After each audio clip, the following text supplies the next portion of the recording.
You know that person who just landed their dream job and answered, "Yeah, it's whatever"? The one who finally finished their degree and immediately started talking about what's next. The person who accomplished something incredible and deflected every compliment as if it were an attack.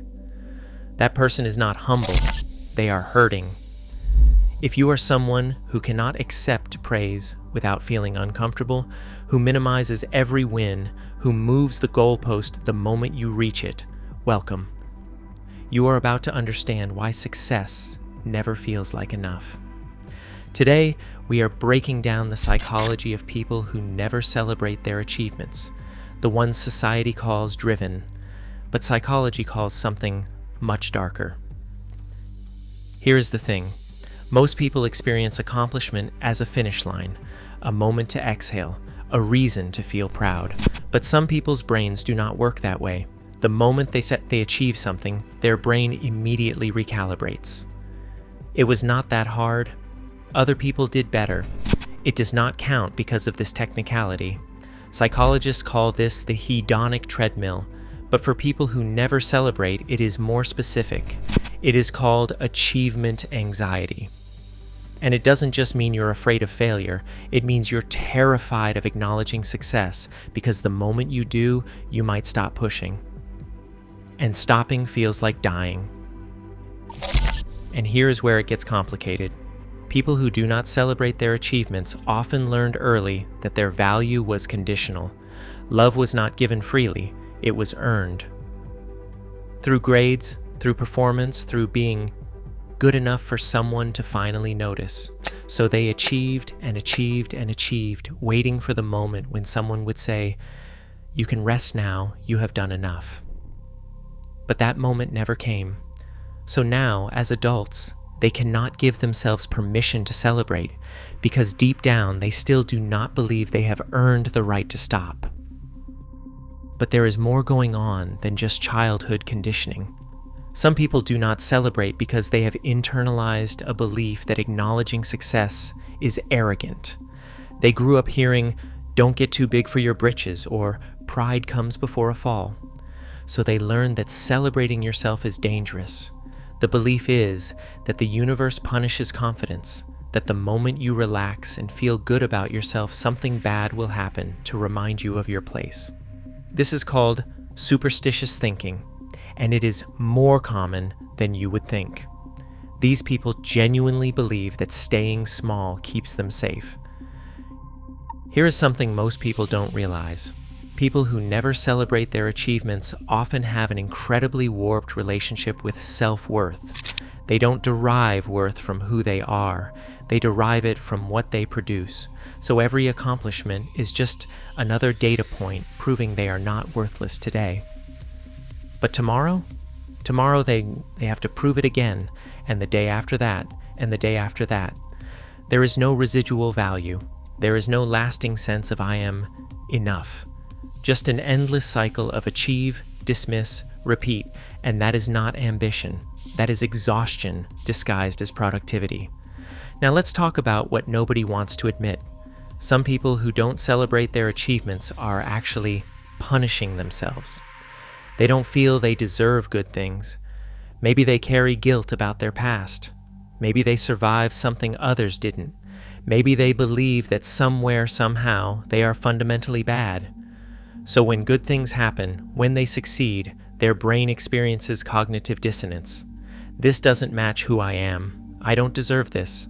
And rather than challenge that belief, they minimize the achievement until it is small enough to accept. And there is another layer. Some people do not celebrate because they are surrounded by people who never celebrated them. Friends who respond to good news by saying that is cool and then quickly change the subject. Family members who immediately pivot to what you should do next. Partners who cannot handle your success because it makes them feel inadequate. So you learn to downplay your wins to make other people comfortable. You learn that celebrating yourself means celebrating alone, and eventually you stop trying. But here's the darker side nobody talks about. For people who never celebrate, achievement does not bring joy. It brings relief. Relief that you're not a failure today. Relief that you bought yourself another week of feeling acceptable. Relief that maybe, just maybe, you're enough. But relief is not joy. Relief is just the absence of fear. And when your accomplishments only serve to temporarily quiet the voice that says you're not good enough, you're not living, you're just surviving your own expectations. Hit subscribe if you're starting to feel seen. Because here is what research shows: people who cannot celebrate their achievements have significantly higher rates of burnout, depression, and imposter syndrome. They accomplish things that should feel impossible, and their brain immediately tells them it was luck. It was timing. Anyone could have done it.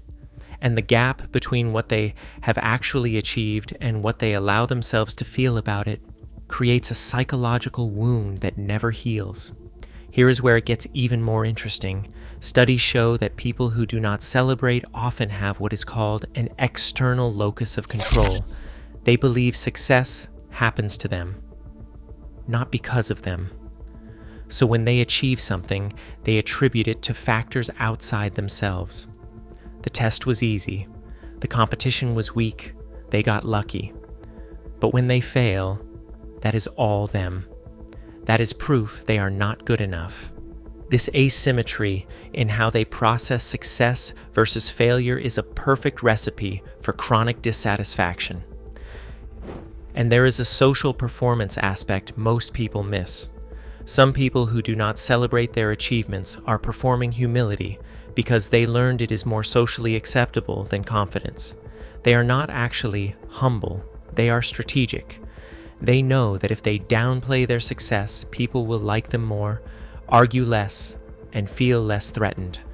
So they have weaponized self-deprecation as a social survival tool. But here is the cost.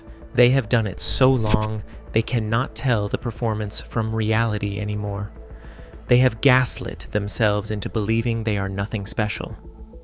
But here is the part that separates healthy drive from self-destruction. Healthy ambition celebrates milestones on the way to bigger goals. It acknowledges progress. It creates positive reinforcement loops that sustain long-term effort. But people who never celebrate, they have removed every reward from the system. They are running a marathon where the finish line moves every time they get close. Eventually, their body and mind start to break down, not because they are not strong enough, but because they are operating a system designed for failure. Because here is the truth. Most achievement-oriented people do not want to hear.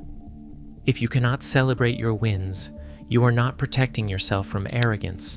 You are protecting yourself from feeling, from being vulnerable enough to admit that you care, that this mattered, that you are proud.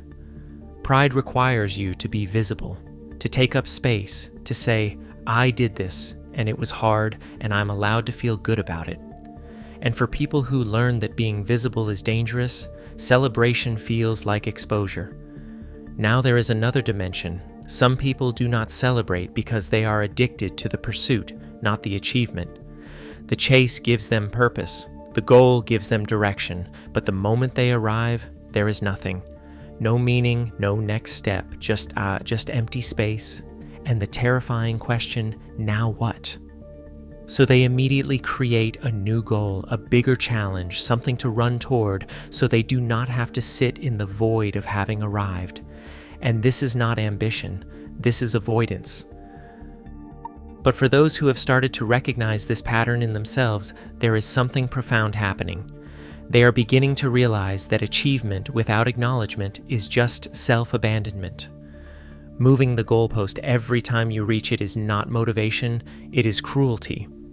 Somewhere along the way, you became the harsh parent, the impossible coach, the voice that says not good enough no matter what you do. And here is what healing looks like for people like this. It is not about lowering your standards. It is about separating your worth from your output. It is learning that you can be proud of what you did without it defining who you are. It is understanding that celebration is not the end of ambition. It is the fuel for sustainable ambition. Because people who never celebrate eventually burn out, but people who learn to acknowledge their progress build lives they actually want to live, not just resumes they are trying to hide behind. So if you are someone who cannot accept a compliment without deflecting, who immediately pivots to the next goal, who feels guilty for feeling proud, you are not exceptionally humble. You are exceptionally hard on yourself. And in a world that glorifies hustle and grinding and never being satisfied, maybe the most radical thing you can do is pause and say, I did something difficult and I am allowed to feel good about it. Tell me in the comments, do you celebrate your wins or does it feel wrong to feel proud? If you want the psychology behind the behaviors that are slowly destroying you from the inside, the next video is going to hit harder than anything you've watched. Click it. You need to hear this.